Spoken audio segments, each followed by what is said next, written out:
Hola mis queridos hermanos, amigos, muy buen día. Seguimos estudiando la palabra de Dios esta semana aquí en Lucas capítulo 17.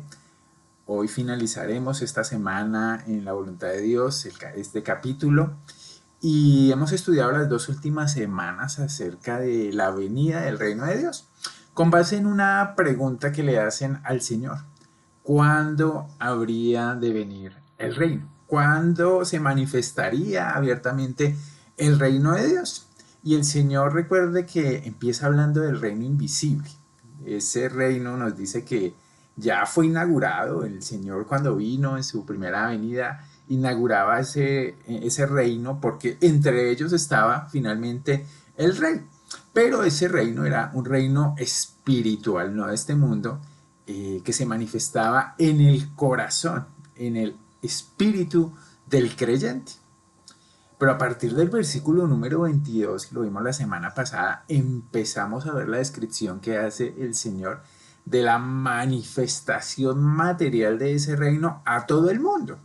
Nosotros lo conocemos como la segunda venida del Señor, donde habrá evidencias visibles de su llegada. Y en medio de esas dos, en medio de la primera y de la segunda venida, hemos estudiado que lamentablemente habrá mucho engaño. Antes de la manifestación de Jesús a todo el mundo habría mucho engaño, muchos se presentarían como Jesús, muchos dirían aquí ha llegado el reino, aquí ha llegado Jesús, eh, pero es parte de finalmente la soberanía y el plan de Dios. Y hay una palabra clave en todo esto que también veremos aquí en Lucas 17:31, es en aquel día de la manifestación. También nos decía el Señor Jesús algo muy importante la semana pasada, y es que antes de que la segunda venida del Señor se manifestaba, era muy necesario que Él fuera a la cruz, que Él muriera por nuestros pecados, que Él fuera sepultado y que Él resucitara y ascendiera al cielo. Y para eso el Señor nos dejó una lección hermosa de que siempre estemos recordando, que siempre esté en nuestra mente esa realidad de la obra perfecta del Señor Jesucristo con su vida, pero también con su muerte, la cual es la que nos trae rescate. Porque si el Señor no hubiera muerto y no hubiera resucitado, Pablo dice que apague y vámonos. No tiene sentido nada de todo lo que hacemos en la vida cristiana. Mis hermanos, el Señor preparaba nuestros corazones, o está preparando para que lo esperemos y nos daba ejemplos de las condiciones antes de su venida. Antes de que Él llegara serían como en los tiempos de Noé y en los tiempos de Lot, pues donde mucha gente se había olvidado de Dios. Pero un día la paciencia del Señor llegaría a su fin y el arca del el arca de Noé se cerraría y solo 8 personas se salvarían. De igual manera el juicio de Dios llegaría para Sodoma y Gomorra y solo Lot y algunos de los suyos se salvarían. Y finalmente terminaba diciendo el texto que leíamos ahí en versículo 30, el Señor los destruyó a todos. Vamos hoy a continuar hablando de eso y leamos de una vez el texto aquí en Lucas 17:31 al 37. Fíjate lo que dice. En aquel día, el que está en la azotea y sus bienes en casa no descienda a tomarlos, y el que esté en el campo, asimismo, no vuelva atrás. Acordaos de la mujer de Lot. Todo el que procure salvar su vida la perderá, y todo el que la pierda la salvará. Versículo 34. Os digo que en aquella noche estarán dos en una cama, el uno será tomado y el otro será dejado. Dos mujeres estarán moliendo juntas, la una será tomada y la otra dejada. Dos estarán en el campo, el uno será tomado y el otro dejado.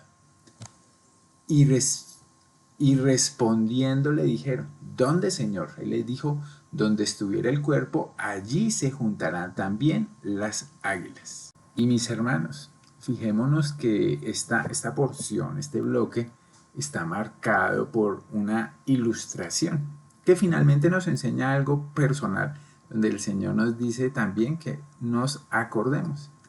Y es que nos acordemos de la mujer de Lot, que va a ser protagonista alrededor de todo lo que estamos viendo aquí.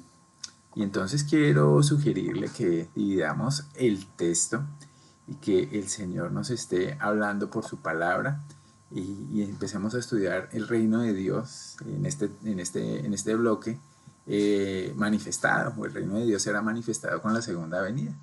Y vamos a ver primero una advertencia, vamos a seguir viendo una descripción y finalmente la declaración del Señor. Tres lecciones ahí importantes para todos y cada uno de nosotros.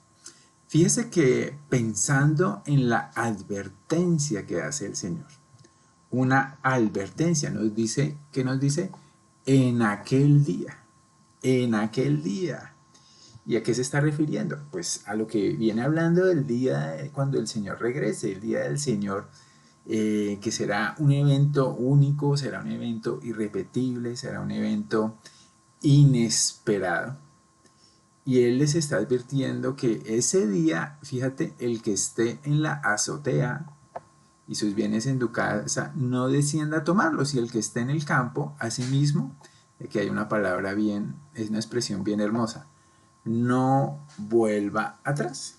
Entonces, cuando nos habla de la azotea y nos habla del campo, está hablando pues de que las personas, como veíamos en tiempos de Noé, en tiempos del mismo Lot, pues todos estaban en sus situaciones cotidianas. Pero aquí hay una advertencia para cada uno, para nuestro propio corazón, y es que no hay que hacer algo. No se preocupen, ni el que está en la azotea, ni el que esté en el campo. Aquí nos dice el de la azotea, por los bienes de su casa. No está diciendo el Señor, no descienda a tomarlos. Y el que esté en el campo, asimismo, no vuelva atrás. Y esta es una advertencia bien importante, mis hermanos, porque hay una tendencia tanto a las personas directamente a las que les advertía Jesús y en nosotros mismos de darle pues gran importancia, de cuidar y no perder nuestros bienes. Y aunque eso tiene un sitio en nuestra tarea de administrar, de ser mayordomos de los bienes que nos ha dado el Señor nos advierte aquí a ellos y a nosotros el cuidado con el apego a los bienes terrenales, el cuidado con el apego a lo que tenemos aquí en esta tierra. El Señor ya nos lo ha dicho estudiando Lucas, eh, que tengamos cuidado. Donde está nuestro tesoro, está nuestro corazón. Y la razón de un hombre, pues no es los bienes materiales que posee, porque que gana un hombre teniéndolo todo si finalmente pierde su alma, pierde su alma. Entonces, si los bienes y las cosas de este mundo son la razón de la existencia, pues el Señor nos está ejemplificando que es algo irracional hacerlo de esa manera. Y también lo ejemplifica con esta expresión, no vuelva atrás. Y ahí es donde Lucas nos describe cómo el Señor apunta a que ellos recuerden la historia de Lot. La historia de Lot y de su mujer, que bueno, algo hablamos la semana pasada acerca de esto, cómo el juicio de Dios viene sobre Sodoma y Lot, un creyente, que nos dice que Lot era justo, estaba allí en ese lugar, y finalmente el juicio de Dios llega sobre esa ciudad, pero el Señor en su misericordia saca a Lot, saca a su esposa, saca a sus hijas, advierte a sus yernos, y fíjate que los mismos ángeles ayudan a salir a la esposa de Lot. En Génesis capítulo 19, versículo 17 dice que los ángeles le dijeron a la mujer, escapa por tu vida, no mires tras de ti, ni pares en toda esta llanura, escapa al monte, no sea que perezcas. Ellos le advirtieron, en un sentido le llevaron el evangelio de que ella tenía que escapar de ese lugar porque el juicio de Dios iba a llegar muy pronto. Pero finalmente, ¿cuál fue la reacción de la mujer de Lot? En el versículo número 26 dice, la mujer sí salió, pero fíjate que miró atrás, la mujer de Lot miró atrás a espaldas de él y se volvió estatua de sal. Y hay unas características de la mujer de Lot importantes. Fíjate que no sabemos mucho de la mujer de Lot. El registro que nos deja la escritura es que esta mujer, ¿qué hizo? Volvió atrás. Lo que nos dice la escritura de ella es que ella fue de las que volvió atrás. Casi se salva. Estaba con creyentes, los ángeles le advirtieron, es más, los ángeles la sacaron prácticamente. Y el registro de la escritura es pues que ella no murió como los otros, sino murió de una manera especial. Y eso lo que nos quiere mostrar es que ella es un hito de todo aquel que finalmente no estaba preparado, que a la final no había conocido la salvación que era en Cristo Jesús. Alguien que tal vez lo pensaba, pero una característica del creyente, mis hermanos, es su perseverancia. Y aunque pecamos, y aunque tropezamos, y aunque a veces con el mismo obstáculo estamos constantemente cayendo, el creyente no vuelve atrás. Y eso se puede manifestar mucho en el aprecio que tiene por sus propios bienes materiales. Cuando llegó el momento de la prueba, pues la mujer de Lot, ¿qué hizo? Volvió su mirada atrás. Y el Señor nos deja ese registro aquí en Lucas para que estemos muy despiertos, mis hermanos, examinando nuestro propio corazón. Porque finalmente, ¿qué hizo la mujer de Lot? La palabra que vino por medio de los ángeles, escapa por tu vida, no mires tras de ti. Ella la tomó a la ligera. No hizo caso aparentemente en algo que parecía sencillo. No hizo caso al Evangelio. El Evangelio que nos dice, no hay otro camino, no hay otra verdad, no hay otra vida, sino Jesucristo, el único camino, la única verdad y la única vida para llegar al Padre. Todo aquel que en él cree no se pierde, mas tiene vida eterna. El que oye mi palabra y cree al que me envió tiene vida eterna, dice Juan 5:24, y no vendrá a condenación. ¿El que qué? El que oye mi palabra y qué más hace y cree al que me envió y cree a la palabra de Dios finalmente. Tiene vida eterna y no vendrá a condenación. Fíjate que ella tomó las palabras de advertencia, las palabras para que ella se pusiera alerta a la ligera. Y eso mostró finalmente dónde estaba su corazón. Aparentemente su corazón estaba allá en Sodoma. Y es la tendencia del corazón humano de tener nostalgia por lo que dejamos atrás. Y creo que por el Señor Jesucristo, todos y cada uno de los creyentes ha dejado algo atrás. Más o menos. Pero ha dejado algo atrás. Y el volver atrás, mis hermanos, pues es un paso literalmente hacia atrás. Juan nos lo advierte en su primera carta, carta de Juan 2:15. Él dice, oiga, no amen a este mundo ni las cosas que les ofrece. Ese es el mandamiento, no amen a este mundo. ¿Y por qué no debemos amar al mundo, Juan? Porque cuando aman al mundo no tienen el amor del Padre en ustedes. Es bien confrontante. El amor al mundo es una característica de que el amor del Padre no está en nosotros.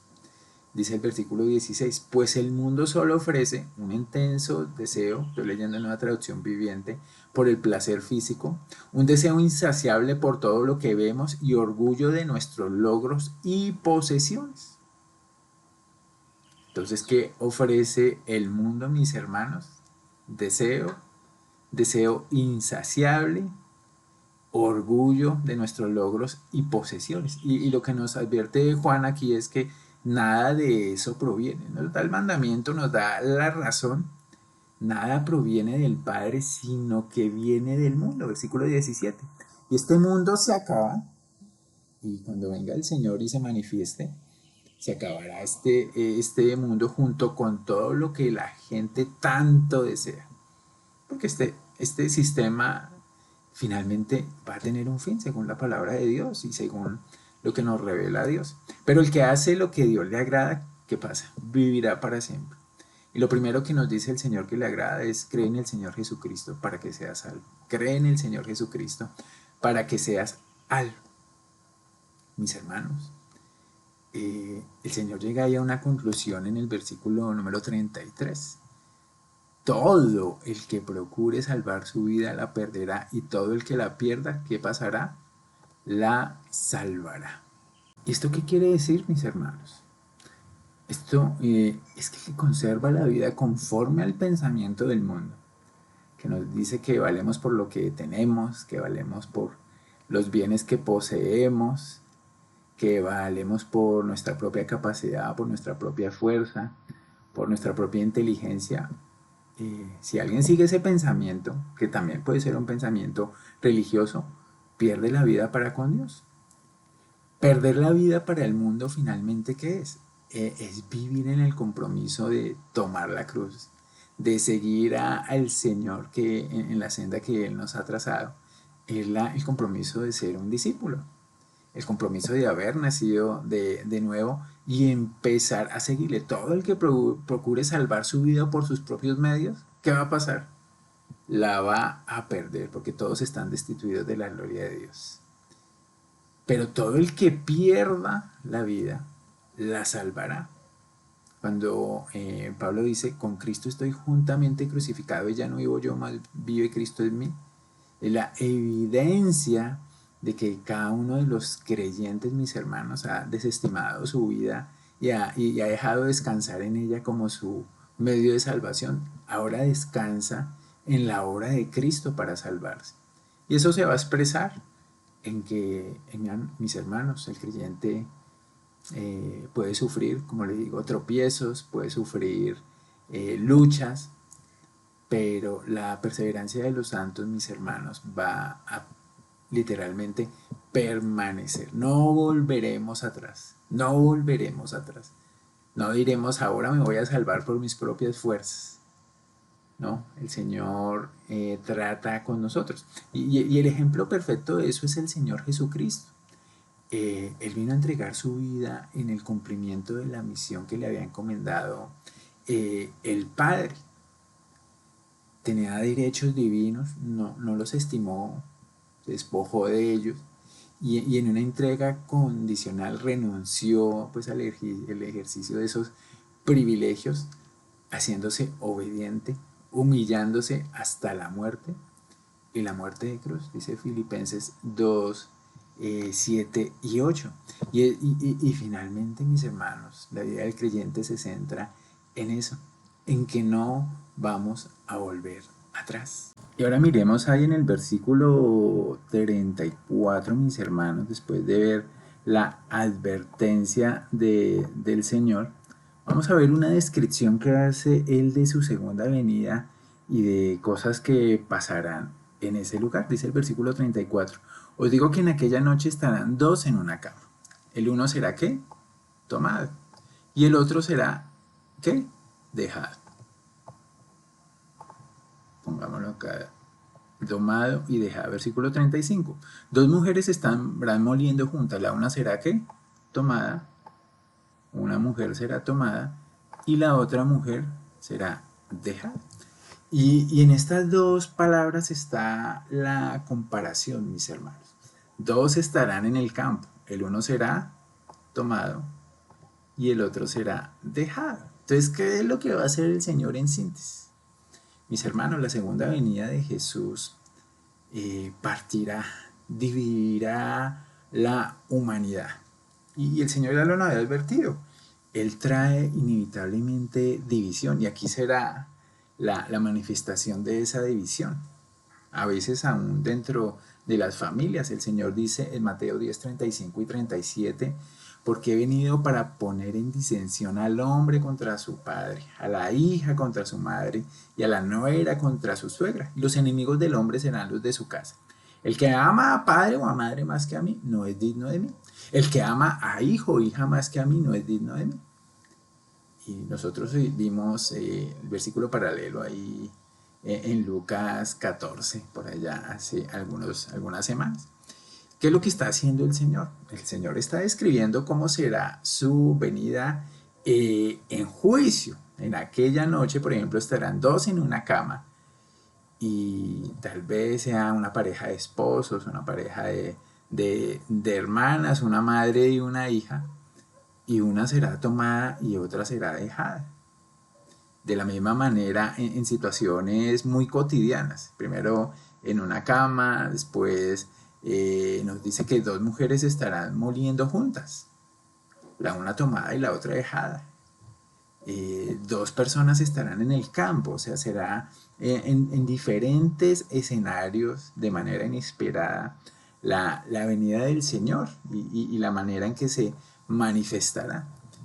Y, y entonces el Señor nos está mostrando que la, la consecuencia irreparable de aceptar o no aceptar a Jesús será eterna, mis hermanos, será eterna. Y en un momento esa separación, aún de los grupos familiares, entre personas que son salvas y no salvas, se dará. Los que hayan creído, ¿con quién estarán?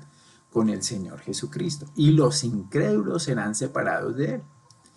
Así lo está enseñando el Señor.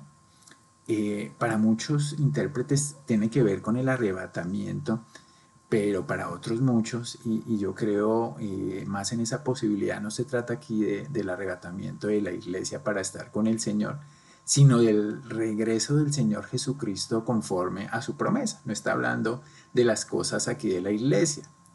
El que es tomado finalmente será lanzado a las tinieblas de afuera. ¿Por qué? Bueno, porque no creyó en Cristo o su corazón no estaba con Cristo. Mientras que el dejado, él se quedará para entrar, disfrutar de las bendiciones del reino de los cielos durante el milenio, podemos llamarlo, durante el gobierno literal de Cristo, luego de la segunda venida del Señor. Entonces, uno puede pensar en eso, pero lo esencial que nos deja el texto, puede pensar en el arrebatamiento, pero lo esencial que nos deja el texto es ese concepto de separación. El Señor separará entre las cabras y las ovejas, dice por allá en Mateo 25. Él va a hacer juicio y su juicio será para todos. Aunque toda rodilla se doblará delante de él, su juicio será para todos. La gran pregunta, mis hermanos, que nos hacemos es eh, que hay muchos que todavía no están en el lado de los que serán en este caso dejados, sino de los que serán tomados para juicio, serán separados. El Señor trae división y debemos estar conscientes de ello. Y aún en nuestra cotidianidad, en nuestra propia familia, en nuestros propios núcleos, puede haber esa división, porque el Señor Jesucristo trae división entre los que creen y los que no creen. Y hay que estar muy atento a eso. Ahora, mis hermanos, a partir del versículo 17, después de haber visto esa advertencia del Señor de mirar atrás, de centrarse en los bienes materiales, en la descripción que nos hará de la división que Él traerá en su juicio, el versículo 37 nos hace una declaración importante en respuesta a una pregunta.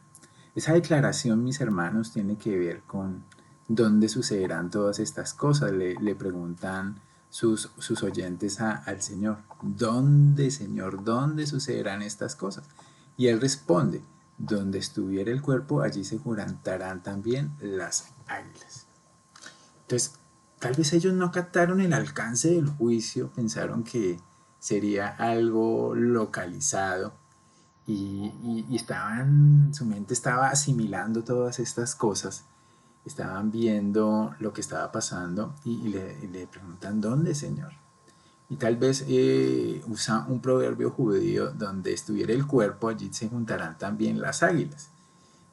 Las águilas nosotros las podemos llamar buitres o popularmente como se le dicen en Colombia chulos, esas aves de rapiña que toman su comida a cadáveres y hacen un proceso en el ecosistema de limpieza. Y finalmente esas se manifiestan cuando hay muerte. Y el juicio del Señor finalmente traería muerte y muerte física. Apocalipsis nos dice que habrá una guerra, la gran guerra del Armagedón, donde el Señor destruirá a sus enemigos. Y fíjate que toda persona muerta en esos juicios relacionados con la segunda venida crearían gran cantidad de muertos. Y el Señor lo que nos está diciendo es que Él vendrá, y Él vendrá en juicio y vendrá con todo su poder. En el versículo 14 y 15 de la epístola de Judas, que hemos también por ahí estudiado los miércoles, dice, que el Señor vendrá con sus santas decenas de millares para hacer juicio contra todos y dejar convictos a todos los impíos de todas sus obras impías que han hecho impíamente y de todas las cosas duras que los pecadores impíos han hablado contra él. Es un juicio muy fuerte que se manifestará, será visible para todos y será de gran lamentación, mis hermanos, así como lo fue en los días de Noé el diluvio, para todos aquellos que no creyeron, que no descansaron en el Señor, que no hicieron lo que el Señor quería. Y esa es una declaración, mis hermanos, que también nos queda a nosotros de, como hemos hablado en todo este final del capítulo, de estar muy alerta, de estar centrados en lo que el Señor nos ha llamado a hacer. Fíjate que el apóstol Pedro nos advierte, puesto que todas estas cosas han de ser desechadas, hablando del mundo. La pregunta que nos hace es, ¿cómo no debéis vosotros andar en su santa y piadosa manera de vivir? Sabiendo lo que nos ha advertido el Señor, que no debemos volver atrás, sabiendo lo que nos ha dicho. El Señor va a venir y va a hacer juicio y va a separar a los incrédulos de los creyentes. Sabiendo que su venida va a ser manifiesta y va a ser muy fuerte, de mucha matanza, de mucha muerte, y se manifestará en todo el mundo. ¿Qué debemos hacer los creyentes, mis hermanos? Andar en santa y piadosa manera de vivir. Y aquí veíamos algunas cosas importantes en lo que veíamos, en la advertencia, por ejemplo. La advertencia que nos dice que nos acordemos de la mujer de Lot y no miremos atrás, sino tengamos los ojos puestos en el Señor Jesús, el autor y el consumador de la fe. En esa descripción que nos hace de que cuando el Señor venga hará división y unos serán tomados, otros serán dejados. Y va a suceder inesperadamente, de un momento a otro la gente andaba en todas sus tareas cotidianas y pasó. Estamos esperando, mis hermanos, como dice Tito 2:13, la esperanza bienaventurada de la manifestación gloriosa de nuestro gran Dios y Salvador Jesucristo. Y aunque la Biblia no nos dice todos los detalles de esa venida, nos dice muchos. Y debemos descansar en ellos, en la soberanía de lo que el Señor va a hacer. Y finalmente, mis hermanos, hablando de esa declaración que nos hace el Señor, debemos estar atentos a lo que el Señor nos dice aquí, de esa señal manifiesta del juicio de Dios en cada uno de los países, de las naciones, de este mundo en que estamos. Y es bonito tal vez que nos preguntemos, mis hermanos, pensando en la mujer que miró atrás, mis hermanos, ¿qué es lo que más amamos en esta tierra? Y eso que más amamos, ¿seremos capaces de dejarlo por el Señor Jesucristo? Eso nos puede indicar un poquito de cómo está nuestro corazón y cómo debemos depender del Señor para que Él cambie a nuestros propios amores, nuestros propios deseos. Finalmente, todo el texto nos advierte ¿estamos viviendo para lo que perece o para lo que permanecerá? ¿Estamos viviendo para lo terrenal o para lo espiritual? ¿Estamos viviendo para las cosas de abajo o para las cosas de arriba, para lo eterno? En medio de nuestra cotidianidad y de todo lo que debemos hacer, mis hermanos, el creyente está mirando hacia arriba constantemente, sin dejar de trabajar abajo, pero está mirando hacia arriba, hacia su destino final, que es estar eternamente y para siempre con Cristo. Eso quería compartirles, mis queridos hermanos. En la voluntad de Dios nos veremos el día viernes. Que el Señor nos continúe bendiciendo. Meditemos en la palabra de Dios. Un saludo para todos. Bendiciones. Chao.